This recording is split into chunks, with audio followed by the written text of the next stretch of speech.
So when we start looking at the calories in, calories out, specifically for women in today's society, there is a disruption in the way that our hypothalamus is understanding what's happening when we get into a calorie restriction, especially when we're looking at where that calorie restriction falls. So if we see women, and I see it all the time, who are chronically under eating, and they might go, "Oh, I eat 1,800 calories a day." That's a lot, right? And I'd go to one CrossFit class and I make sure that I eat before and after, but I'm still have extra body fat and I still feel really tired and I can't hit those energy metrics. And then I'm like, well, actually you need about 2,800 calories.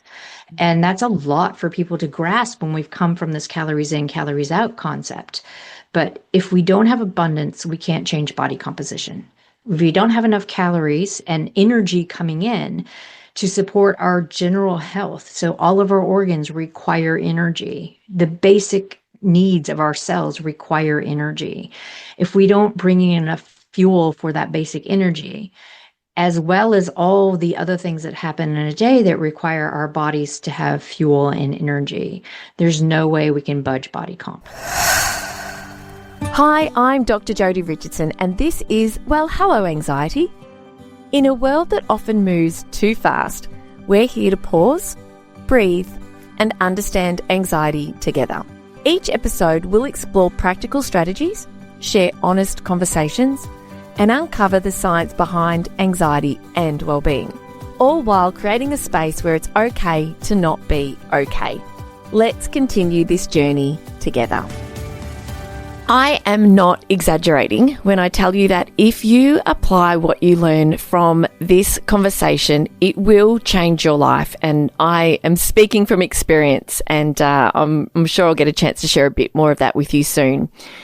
You'll finally be able to stop worrying about what you eat, get off the diet that you've been on, maybe the diet treadmill that you might have been on, calorie counting, or whatever it is that you've been doing when it comes to food. I know that takes a lot of mental space, and you'll finally be able to leave that behind. You'll have more body confidence. Unlike anything you have ever experienced, that's certainly been the experience for me. You'll have more energy, clearer thinking, less stress and anxiety, more capacity for coping with life's curveballs, which can come at the most inconvenient times, so we can prepare ourselves to cope better. And also, you'll be able to reduce the likelihood of suffering with dementia, and give yourself the best shot at not just living a longer life, but actually living a longer life with better health and function, still being able to do the things that you want to do. No matter kind of what age you're at, this is an episode that you are going to take a lot from. So it's with pleasure that I welcome to this very special episode of the podcast somebody whose work I admire deeply.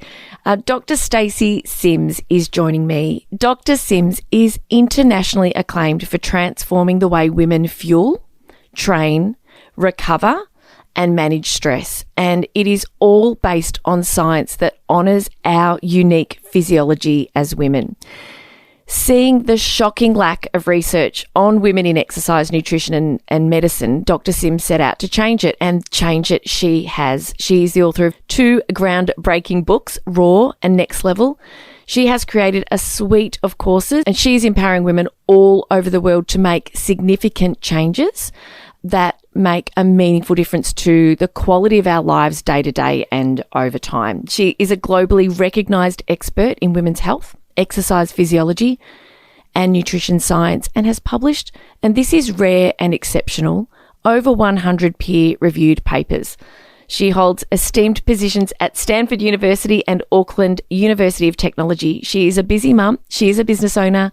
She travels the world, and she is kind enough to be sharing some of her time here with us today. So, gosh, Stacy, you've done such brilliant work to date, and there's more to come. Welcome to the podcast, and thank you for joining me. I'm excited to talk.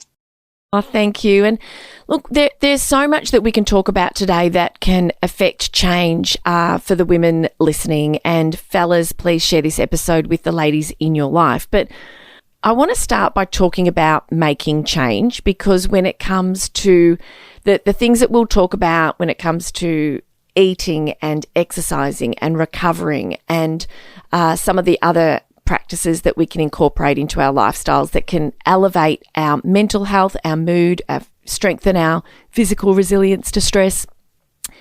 It means doing something different, doesn't it? It means changing what you might have been doing for a very long time. So I really want to start, my first question to you is, for people listening who are going to take so much from this, what do you say to all of us about making change that we'll be so grateful for in the coming weeks, months and years? First and foremost, change is hard. We all know that. And we live in a society where it's not conducive to change. Like, our bodies are not challenged. Mentally, we might be challenged, but through stress, not eustress. And it just supersedes all of the things when we try to put in a positive change. So I don't want people to feel like making change is overwhelming and scary. So I always pull it back and say, you know what? We're just going to look at one habit that we want to change over the next 3 weeks. Maybe we're just going to focus on sleep and sleep habits and dial in things around so we can get some really good sleep. Because if we have good sleep, then we can budge the needle on things like making better food choices and physical activity. And of course, if we have better sleep, we have better mental resilience. So then we're able to connect with people better. We're able to have better community.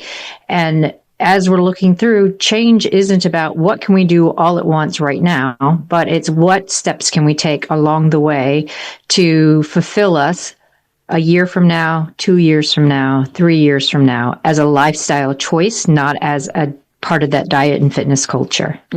Thank you. I really wanted to start there because the things that we're going to be talking about today are going to change the way people think, women think about what they've been doing for a very long time. And I know we're both Gen Xers, and some people will have been listening to information and taking on board protocols and operating in a way that we're going to flip and share today some of the science around why the strategies, practices, and even eating habits around fueling and recovery and fasting, that the science around what women can do that makes the most difference to their physiology and to their health is going to require doing some things a little bit differently. So I love that you said start small, start somewhere, and just monitor what the effects are over the coming weeks. And once we start to experience the benefits of that, making more changes becomes a lot easier, especially when we're starting to feel so much better. One of the things I want to do is just really congratulate you, because the work that you are doing and then communicating, because it's one thing, isn't it, to undertake the science and the research. It's another thing to bring those findings to the wider community, and you're doing such an incredible job of that. So first of all, congratulations and thank you. It's so important. One of your mantras is that women are not small men. And I'd love for you to share, please, what the historical lack of research into women in the areas of exercise and nutrition, what that's meant for what we've been doing, the way we've been exercising, whose protocols have we been following, and why is it so important that we start to do things differently? Yeah, I mean, when we look at historically where exercise, and especially sport science and sport physiology started with who was in the room, which is primarily men. So if we think about scientific design, we think about the questions being asked, we think about the environment that is very masculine. It's not very conducive to having women come in. So when we start looking specifically at the research that's been done in exercise and nutrition, it's been primarily done on college-age men, or maybe we can extend it out to men in their 20s and somewhat in their 30s. And we see that the outcomes have been generalized to women, but there are sex differences from birth, and that can also carry through to when we start getting epigenetic changes around puberty from testosterone in men and estrogen, progesterone in women. And our sex hormones and these sex differences affect every system of our body. So from what we call muscle morphology, women are born with more of our endurant type fibers. So that means that we are less fatigable. So we have a greater capacity for being endurant, where men have more of those fast twitch fibers. So they have a greater capacity for power and lactate production. So when we start looking at exercise and exercise protocols, we have to really understand that women have kind of just been, oh, well, it's great for men and it's good enough for you too. But when we start disseminating it down, if we look at like the 2024 Olympics and we see the conversation of menstrual cycle coming up, and that has been new within the sports science world, and how that directly allows women to say, yeah, I feel great on these days, or I don't feel great on these days, to be able to dial their training in to maximize their performance. So when we start looking at what is out there in the general pop for protocols for things like our spin classes or our boot camp classes or supposed strength classes, it's just been pink and shrinked from the data from men.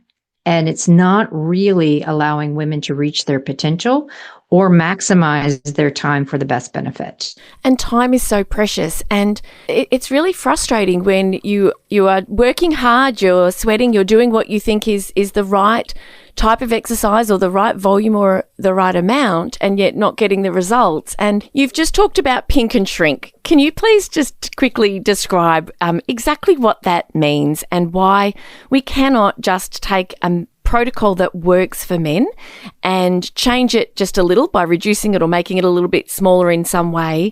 And the pink part I'm interested in you sharing a little bit about as well. What does pink and shrink mean when it comes to creating protocols or even equipment for women in sport? Known number in the fitness and nutrition industry where we're just going to make something a little bit smaller and we're going to change the font to be a little bit more feminine, and we're going to throw some pink on the package or pink on the equipment and call it women's specific, without really digging in and looking at, like from equipment standpoint, the differences in our torso length versus a man of similar height. So we think about our strength training equipment, and it's really designed around the male body. So when we start looking at protocols and we start looking at specific things for nutrition, we have to really realize that it's not optimized for women. It still has that shrink and pink idea, right down to even running bras. Like running bras, they have a whole lab now that's really digging in, understanding the biomechanics around running with different size breasts to create a bra that actually works. Because up to this point, it has been just a shrink and pink. It's like, oh, here's this concept. Let's make it a beautiful color and we'll make it fit across the board for all women. It doesn't matter what size their breasts are, but this is what it's going to be. So, I mean, it's 2025 and we're just now seeing really good data come out to support women's anatomically, differences. And so, yeah, it's a bear, if I must say. Yes, absolutely. Well, let's get into it because we're here. I really want to be able to take advantage of your incredible experience and knowledge when it comes to what we as women, what we know, what the research says now we can do that will make a difference, that is suited to our physiology, that means that we can feel more confident in our bodies. We are not calorie counting. We are not dieting. We're not just doing running on the treadmill and watching the fellas in one part of the gym, squatting and deadlifting. So I want to start, first of all, with food, because I want to be sort of thinking about women who are late 30s to kind of late 40s or early 50s. So that perimenopausal-ish kind of phase of life. And, I for a long time was doing intermittent fasting. I would be really proud of myself if I could fast, and I would delay breakfast and I would get up and go to CrossFit and not train. I don't do that anymore. I know differently now because of you. Thank you. So when it comes to fueling ourselves first thing, I'd love you to share with us what we need to be doing, not only the impact that it has on how we feel first thing in the morning, but also how does it affect our stress and our cortisol over the whole rest of the day? Where the differences in the research has been kind of muted until I got a hold of it, and some other people were like, look, let's look at the differences between fasting. So fasting got its time in the sun and still has its time in the sun because of the longevity conversation about, okay, if we're fasting, we're creating more autophagy. So it's like cells being used with some other parts. We're reducing cell senescence, which is, the zombie cells, and we are allowing a greater length of our telomere. So those are all the things we want because it's a delay in aging. And we see calorie restriction, and fasting to some point does that in mouse models and in men. But when we look in women, when women hold a fast till 11, 12, then we're seeing a real shift in circadian rhythm. But not only that, we're having a disruptance in our hormone pulses, including our luteinizing hormone pulse, which is responsible for appetite hormones. We see at rest, women have more of what we call acylated ghrelin. And ghrelin is our hunger hormone, and acylated is the active form of it. And if we hold a fast, that keeps going up and up and up and up. And then when we finally do eat, it doesn't come back down to a point where we would want it to feel satiated. So we see that women who hold a fast, who might do exercise in a fasted state, they tend to crave more simple carbohydrates. They don't feel satisfied from the food that they eat, and they move less later in the day. We also see that when women don't eat within 30-ish minutes after waking up, and we hold that cortisol peak for a longer period of time, this also perturbs our hypothalamus and our endocrine system and all the things that are regulated by our circadian rhythm, because we see the two biggest things that shift our circadian rhythm is light and dark, and food and no food intake. So we're waking up and it's light, and our body, for all intents and purposes, from every cell having their own circadian rhythm, is like, okay, it's time to eat now. And if we're holding that fast, then we're shifting all of those metabolic processes, which then, like I said, further creates disruption. And if we're looking at sleep and sleep issues that really do affect perimenopausal women, with a circadian shift, then our melatonin peak at night, which should be around 9 o'clock, gets phase shifted later. So we don't feel as tired and we don't get into a deep sleep. So although we see, the research in mouse models and in men about fasting creating this great cascade events of longevity outcomes, for women, it doesn't. We see that if you want to garner some of that autophagy, and maybe we're going to get some of the clearing out of our zombie cells, it's just really time restricted eating, where we eat within a half an hour of waking up. We fuel throughout the day for what we are doing. And then we have dinner. We don't have anything 2 to 3 hours before we go to sleep. That way we're keeping our circadian rhythm in check. We're allowing our hormone pulses to work appropriately. Our appetite hormones are working appropriately. And we're able to get into a deep, good, reparative sleep. It seems very simple, but people really fight me on this. I'm like, this is chronobiology. This is endocrine research. And we also see it when we're looking at things like low energy availability and outcomes in sport and performance. And the low energy availability and the outcomes, we all know if we need to fuel ourselves when we are exercising. We know that men can train fasted. Women, we should not be. We need to have some food on board. And you say that people fight you on it, and it's no doubt because for a lifetime we've been fed information that says restrict your calories, eat as little as possible, move as much as possible, because the diet culture has us all looking at, we all have a vanity metric about ourselves. We all want to look good and feel good. It's the complete opposite that we need to do to be able to look good and feel good and function well, and that's eat more. And so we're starting with absolutely having to have something within 30 minutes. And not everybody does feel hungry in the morning, and I didn't used to, but since I've started having something sort of first thing in the morning, I actually now wake up and my tummy starts rumbling. And so, yes, it's good. It's like my body's learning. And can I just tell you, Dr. Sims, the freedom that I have at 51, that sometimes I don't feel like I've eaten enough in the day, like just completely flipping on its head this idea that I need fuel. The protein that I'm eating, I wasn't eating nearly enough, which is probably the case for most women. I eat at least 100 grams of protein a day now. And I don't have to, no longer, gosh, it's so liberating, no longer sort of looking at the energy content of food and making decisions based on completely, not even outdated information, just information that was just never substantiated. And so I want to next ask you to please talk to us about why the calorie restriction drives weight gain, and on the flip side, how we can fuel ourselves to improve our body composition and to have that body confidence that we all are searching for. The diet culture is something that, we've been immersed in it. And growing up, in the 80s and 90s and all the stuff we had, and we're always constantly bombarded by the really super skinny supermodel look and calories in, calories out. And unfortunately, that's still very pervasive. And we're seeing now with Ozempic and other GLP-1 agonists, right? It's coming back into vogue. So we have this misunderstanding that everybody has to look the same. So when we see the ideal and we get this messaging of calories in, calories out, we think, oh, well, if we do that, then we'll look like that. But that's not the case. Also, when we start looking at calories in, calories out, it is an energy thing, but it's a very rough guide of calories. And the other thing is we haven't talked about the quality of the calories. Mm-hmm. So if I were to take a 250 calorie protein bar versus 250 calories of Greek yogurt, they will act differently in the body.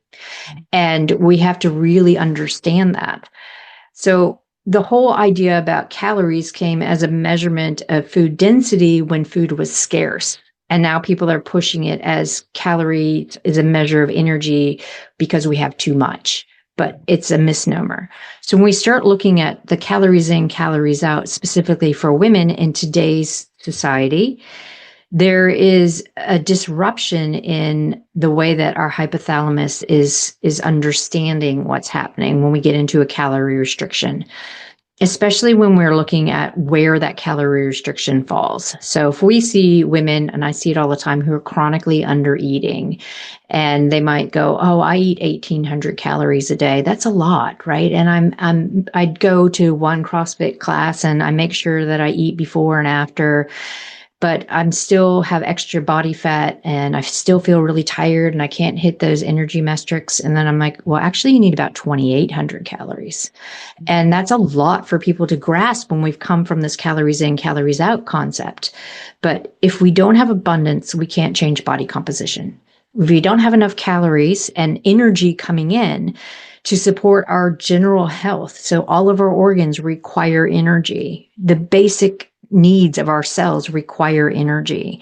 If we don't bring in enough fuel for that basic energy, as well as all the other things that happen in a day that require our bodies to have fuel and energy, there's no way we can budge body comp because our hypothalamus and our brain is perceiving us to be under a very severe stress and threat of not enough food available, starts down regulating and holding on to extra body fat.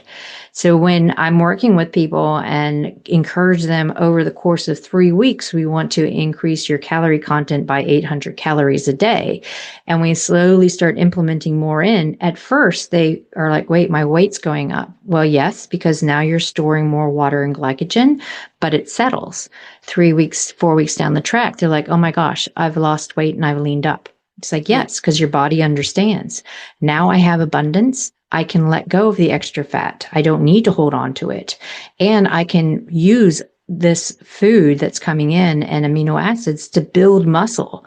And that's what we want. It is a hard thing for women to get their head around that I'm going to fuel myself. I'm going to eat more. But I'm actually going to see positive changes in my body composition, meaning more muscle, less fat. We're not eating up the muscle that we're building. And I feel that I've done CrossFit for 5 years, and it is only in the last 6 months when I've completely changed the way I eat, let go of the 2-day intermittent fasting where I was only eating 500 calories 2 days a week. Oh my gosh. And it did help keep my body fat down, but I was exhausted. I couldn't think properly. I didn't have the energy I needed. I wasn't sleeping well. I was working so hard at the gym but not putting on muscle, and I was not improving in my my strength and what I was capable of. And my nutritionist, Ali Tian, I saw her, and she a big fan of yours as well, and has read a lot of the research that you've been publishing, and is up to date with what actually works for women. And she said, over the next 4 weeks, just watch what happens. And I thought, this is a big experiment I'm going to undertake. And honestly, I just cannot emphasize enough to you listening that it is really important, because it's not just how we look, which is important to us, but what about our bone density, Dr. Sims? What about our muscle mass? Because we lose muscle over the course, every 3 to 8% per decade over the course of our lives, plus osteoporosis. We're living longer lives. And so, we want to have the health and the strength and the function to be able to live a really rich life and do the things we want to do, not just live longer and be sick and stuck in a chair where we can't move. So eating more is not only about how we look. Tell us the impact on our muscle bulk, which I should say bulk in air quotes because it's very hard to bulk up as a woman. But just in case anyone listening is thinking, I need a little bit more convincing. Yeah. So I'm going to borrow one of my colleagues and friends' phrases, Dr. Gabrielle Lyon. And she's like, I want people to think about what they gain, not what they're trying to lose. Yeah. So if we reframe it that way, what she is trying to explain and what we're all trying to get concept around is if we're gaining muscle, then we're also gaining our bone density and our bone strength. We're gaining improvement in our neuroplasticity. So that means that we are reducing our dementia and Alzheimer's risk. And we are gaining better blood glucose control and as well as stress resilience. So when we're looking at muscle and putting muscle on, and yes, women can't get bulky unless they work really, really, really hard at it. Otherwise, we'd all be walking around like the Hulk. And I don't think people want that. But when we're looking at putting muscle on, it becomes a glucose sink. So one of the big issues that happens in our 30s, 40s, and when we're in perimenopause, we become a little bit more insulin resistant.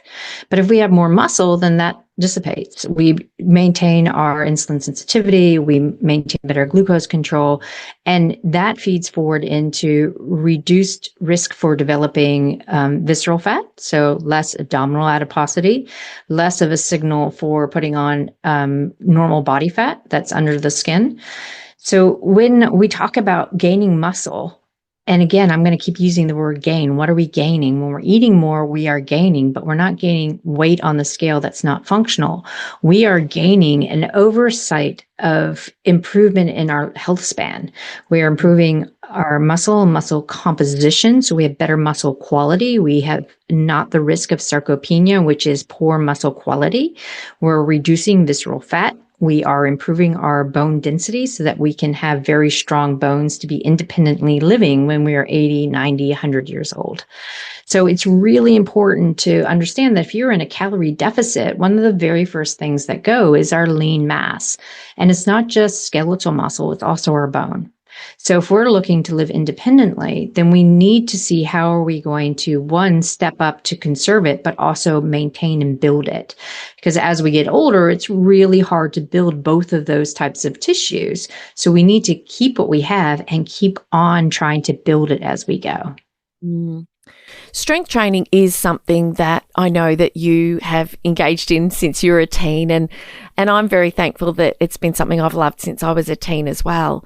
Although for many of those years I didn't get the benefits that I perhaps could have for reasons we've just discussed. But it is something that can put women off for a variety of reasons. And one of the things is feeling really intimidated in a gym setting. And I literally had a conversation 2 days ago with a woman who said exactly that. I'd done a presentation, I'd mentioned about strength training, and she came up to me later and she said, I just feel so intimidated. And so I'd really like for you to speak to, first of all, the importance of strength training for women and how women can begin to learn how to do it well, because technique's important, but also find ways to incorporate it into their life where they feel that they have the enjoyment and the joy of strength training. So it's something that I would love for more women to be including in their lifestyle. It's common for a lot of women, especially our generation, just to do a lot of cardio. And so, what would you say in terms of, first and foremost, getting started if you haven't done strength training before and overcoming this idea that, oh gosh, the gym is for men? Yeah. I have been recently encountering a lot of women who are like, no, I need cardio. And if I do strength training, then it's like the Peloton dumbbells, or I go to Pilates. And Pilates, yoga, there's a time and a place for it, but that's not what we're talking about. And I know that the gyms are very gendered. Where you walk in, it feels very bro and masculine, and the lifting platforms are all the way at the back, and you have to walk through the machines. And it's kind of feels safer just to gravitate over to the cardio. But if we're just starting our journey into strength training, it doesn't have to be so intimidating. We can start in our house. We can start with resistance bands that are, tied on a doorknob, or, we can tie it on a chair, and we're just putting a little bit of load against us as we're doing lunges or air squats. We can look online and find really good apps that have videos of what to do in the gym or at home to guide you through a progressive overload of up to 12 weeks. And if you want to go to a gym, get a buddy, get a friend to go with you. You can work together. You can hire a personal trainer. More and more of the gyms are understanding that there are so many women coming into strength training now that they're getting rid of the cardio machines and trying to make it very appealing to women to come into a gym. So if you are very intimidated, part of it is how we grew up, of thinking about like Miss Olympia and Arnold Schwarzenegger and going in with all the big steroid induced big weights, and it's pretty intimidating. And yeah, I mean, I had someone come into our box and it's like, it's very bro, and CrossFit boxes are a bit intimidating until you meet someone who's from there. And then you're like, oh, it opens it up. So that's where the community part comes in. Really, really important to find someone to go on this journey with you. And it really depends on personality too. If you're someone who likes to work out at home, well, let's do that. Let's find some resistance band. Let's find a really good online app that you can follow for 12 weeks. It's going to guide you through without getting you injured. Or if you're someone who needs the ownership of showing up with someone or going somewhere to say, yep, I'm here, then maybe we're looking at a community class, or maybe we're meeting a friend at the playground to start doing some pull-ups and things that are around. Like we did a session at Bondi Beach on the Venice Beach Bondi kind of setup, right? With resistance bands in amongst all the bros. So yeah, it's a little intimidating. We're not used to it, but you can go and you can own it. And it's just taking that one step. And more you take that one step and build the strength and the confidence that comes with it, the more you take up space. And we need to teach women to take up space and not be small and demure and step aside on the footpath when someone else comes, because we need to own our space. And when we reframe it and go, I'm here for my health and my health span, and by the way, it's going to make me look good in a bikini too, then yeah, that's great. But the cardio isn't going to get you there. The cardio is going to keep perpetuating the same body composition that you have. And it will most likely, if you're not doing strength training, contribute to a lower bone density and sarcopenia. There's so many DEXAs I've seen recently of women who come from the endurance background. And on the outside, they look pretty lean and fit. But on the inside, comparing their DEXA to a sedentary, skinny, what we call skinny fat, so it's normal weight with a lot of fat, they're the same. They have the same visceral fat. They have the same reduced bone density. They have the same poor muscle quality. So it's really, really important that women bring in that strength training. A DEXA scan being a scan that can look at your bone density, and it can look at the proportion of muscle to body fat. And so it's actually something I haven't had, interestingly. It's something I really want to. I know, right? I've never had a DEXA.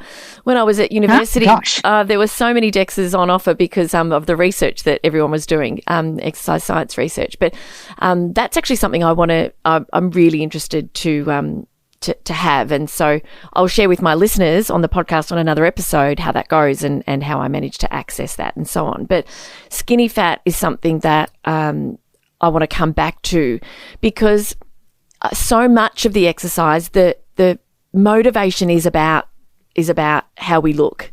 And so many women, it's like, I want to, we're very self-critical. We've grown up comparing us. It's natural to compare, but the idea that you can be slim and, be a smallish size in clothes, and it really does not matter at all what size you are.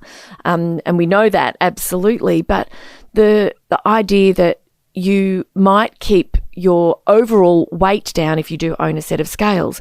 And you might fit into the size clothing that you feel confident in, but it's coming back to those health gains.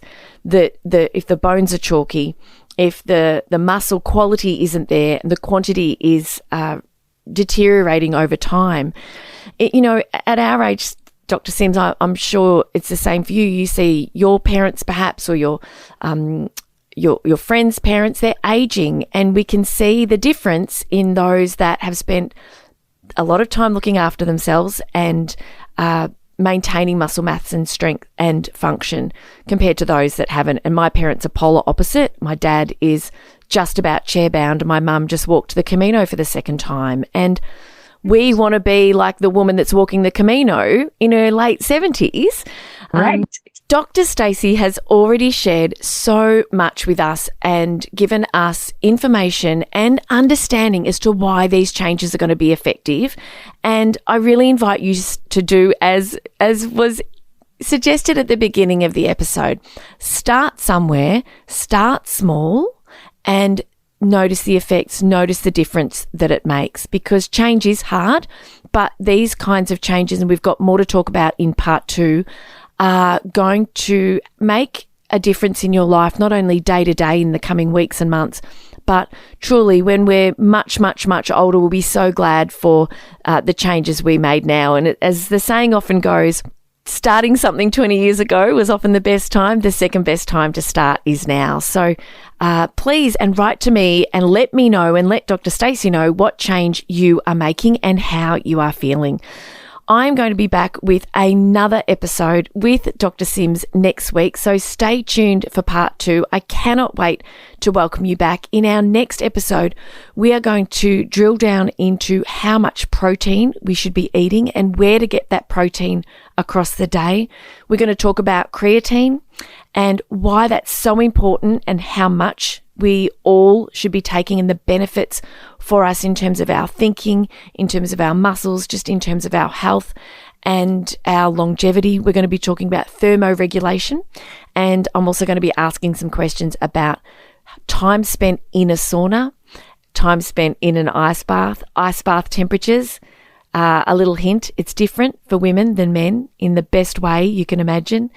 And also some of the protocols around how we can use these different levers in our lives, these opportunities to expose ourselves to other stresses like heat and cold. Exercise is another, to really make a difference to the quality of our life now and over the coming decades. So don't miss it. We'll be back again next week. I'll see you then.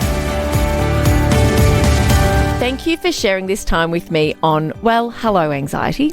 Remember, understanding anxiety is the first step to managing it. Until next time, be gentle with yourself. Take things one moment at a time. Focus on what you can control and know that you are not alone on this journey. If you found value in today's episode, please share it with someone who might need to hear it too. I'm Dr. Jodi Richardson, and I'll meet you right back here next week.